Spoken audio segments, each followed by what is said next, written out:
Salut à tous, je suis hyper heureuse et hyper fière aujourd'hui de vous parler de ça. Ça, c'est mon cahier d'exercice niveau CM1 que j'ai conçu pour la collection dirigée par Lutin Bazar, édité chez Manière.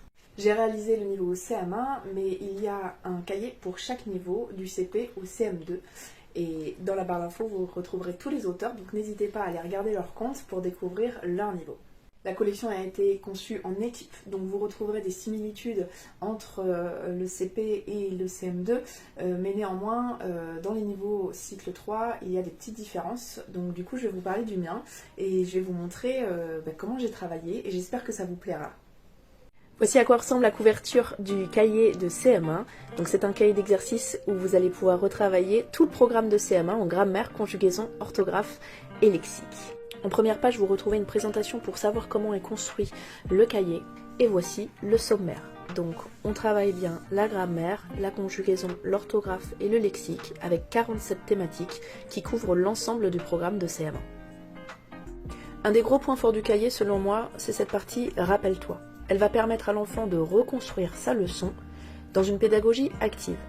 Pour s'aider, l'enfant pourra utiliser ses leçons. Les fiches mémo français et maths construites par Lutin Bazar, aussi éditées chez Manière, font partie de cette collection. Mais évidemment, vous pouvez utiliser vos propres leçons pour aider l'élève à réaliser ce rappelle-toi. Certains exercices sont à réaliser sur le fichier et d'autres dans le cahier.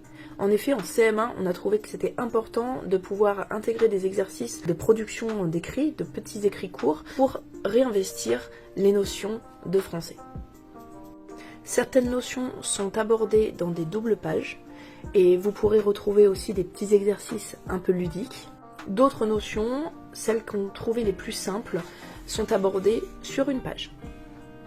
Enfin, j'ai essayé d'aborder dans des exercices des éléments du programme d'autres matières. Par exemple, ici, l'enfant va pouvoir découvrir des éléments sur François Ier, ici sur Christophe Colomb ou la Tour Eiffel. L'enfant découvrira aussi des thématiques culturelles qui peuvent l'intéresser, ici Ulysse et la mythologie grecque, ou ici la course du Vendée Globe. Les petites mascottes de nature grammaticale accompagnent l'enfant tout au long de sa progression. Au milieu du cahier, vous retrouvez les corrigés de tous les exercices. Ils sont évidemment détachables si vous ne voulez pas que vos élèves ou vos enfants aillent voir les réponses. Voilà, j'espère que ça vous a donné envie d'en découvrir plus. Vous pouvez aller les feuilleter à partir du 14 février en librairie ou les commander sur internet. Alors je vais terminer cette vidéo en remerciant évidemment mon petit Lutin Bazar qui m'a embarqué dans cette aventure. Merci pour ta confiance, c'était trop chouette de travailler avec toi. Et puis évidemment les éditions Manière qui m'ont permis de vivre cette fabuleuse aventure. J'ai trop hâte que vous puissiez découvrir notre collection. Si jamais vous utilisez le CM1, eh bien n'hésitez pas à me faire un retour, ça me fera trop plaisir que ce soit avec vos élèves ou avec vos enfants. Moi j'utilise le CE1 avec ma Judith et franchement ça marche super bien. Évidemment moi je vais équiper ma classe avec le niveau que j'aurai l'année prochaine, ce sera peut-être pas le CM1 mais j'ai pu feuilleter les autres et ils sont tous d'une excellente qualité.